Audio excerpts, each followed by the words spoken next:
Parshas Vaeira.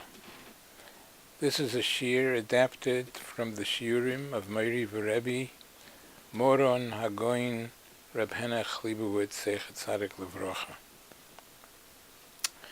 To see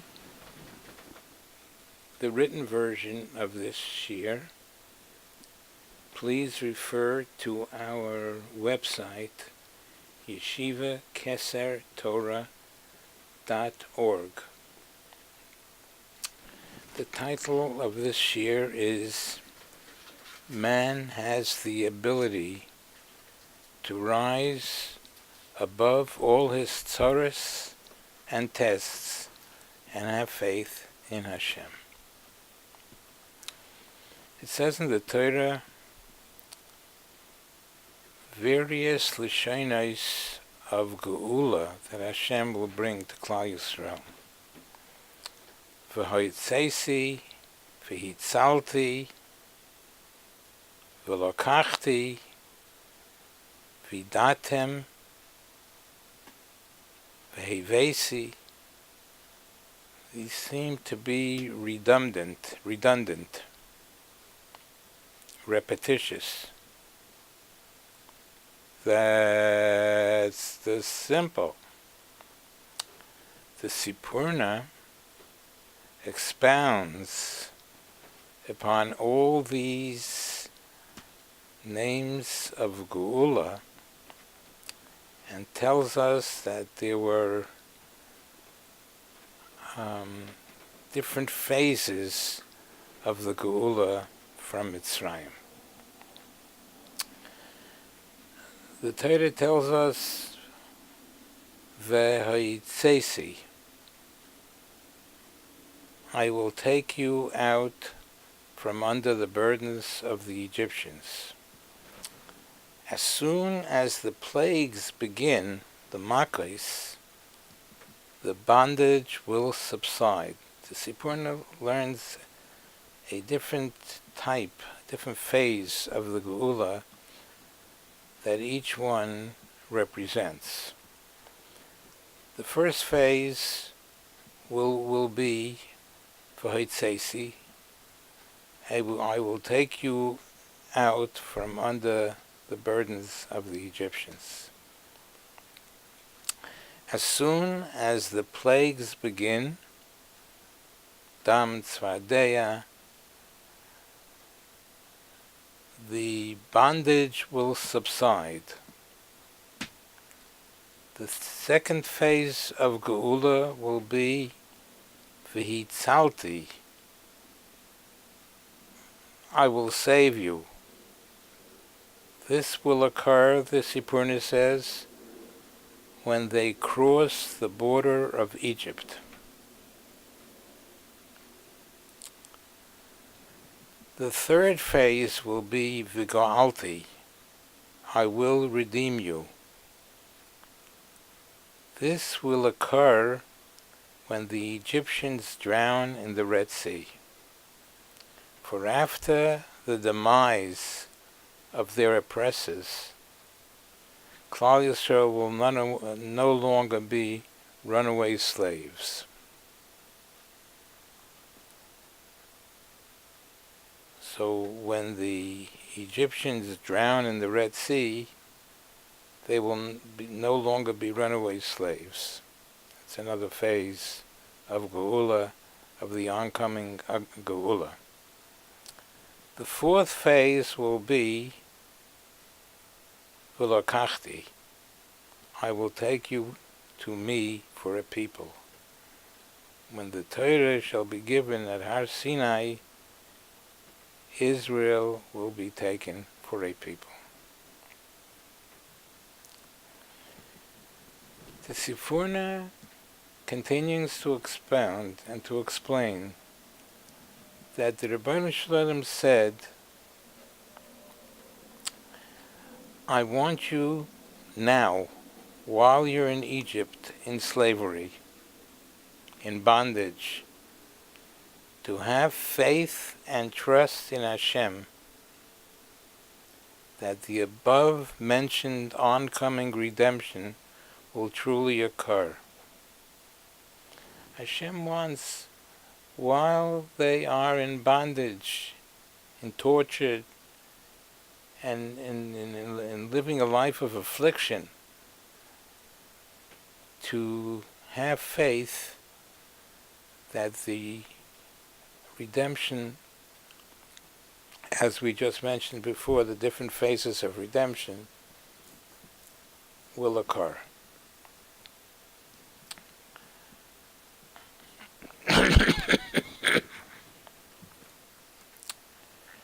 The truth was, as it says in the Pasuk, V'lo el Moshe.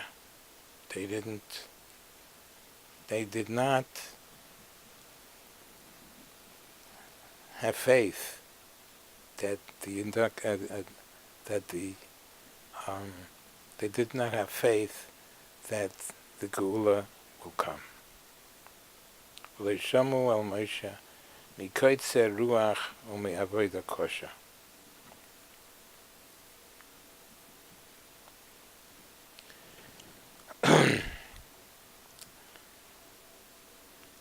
Thus, according to the Sifurna, Hashem required of Klal Yisrael, prior to their redemption, while still in bondage and affliction, to firmly believe in Hashem's oncoming redemption. However, Paro's cruel bondage made them unable to concentrate their thoughts on this belief. Consequently, they were punished. They were not permitted to enter Eretz Yisrael. And the question is, Hashem wanted now, while they're in bondage in Egypt, to think and believe that the Geulas Yisrael, as mentioned before, all those phases, the different phases of Geula, will indeed occur.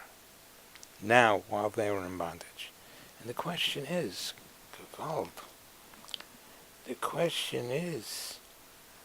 this is impossible. How could Hashem want of Klal Yisrael? They were broken-spirited and physically shattered. How can they possibly be capable of having that peace of mind necessary to have the proper emunah and bitachon in Hashem's oncoming salvation? It's impossible.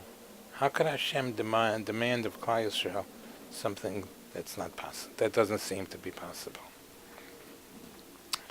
That's one question.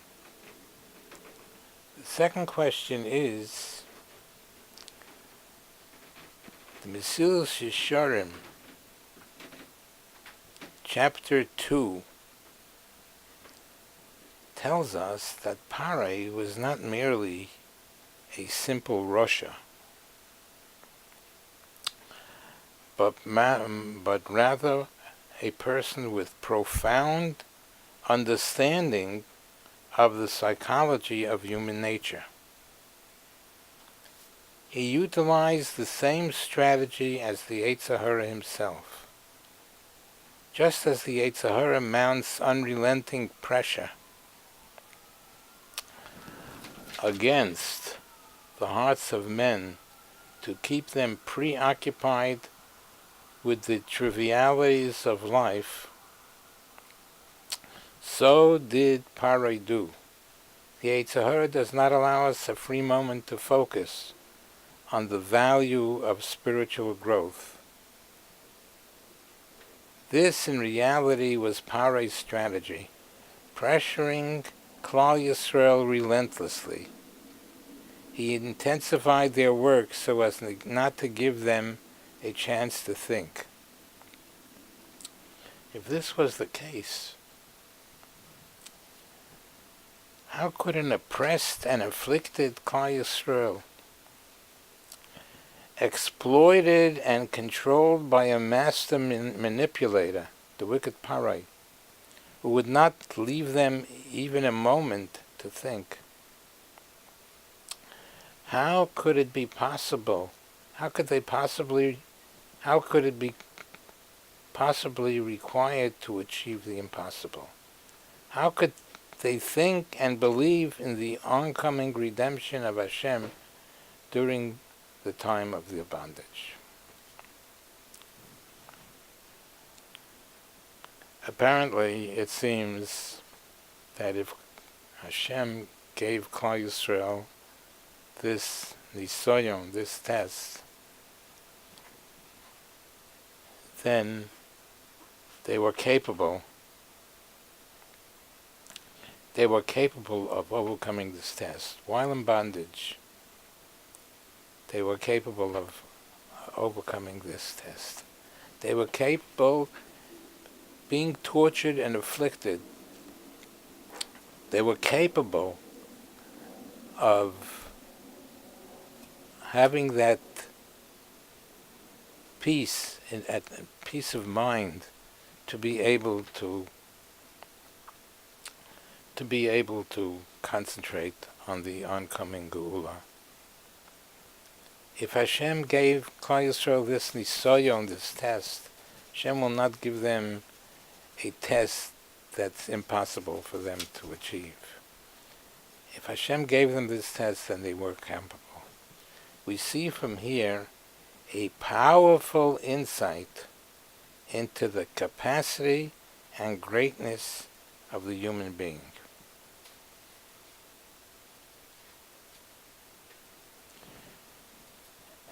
As we journey through life, we are confronted with various nisyonos, tests, and pekalach of tzoros. We might despair and think that there is no way to cope with all of this. A person can have so much tzoros that he can't think straight. But no, we see from here the greatness of the human being. The Rebbeinu Shalom is telling us that a human being can overcome all his pekalach of tzoros, and all his greatness, and all his nisyonos. A human being is the marvel of creation. He can really do and overcome everything.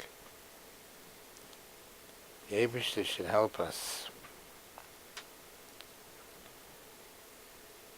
that we should realize we have greatness within us.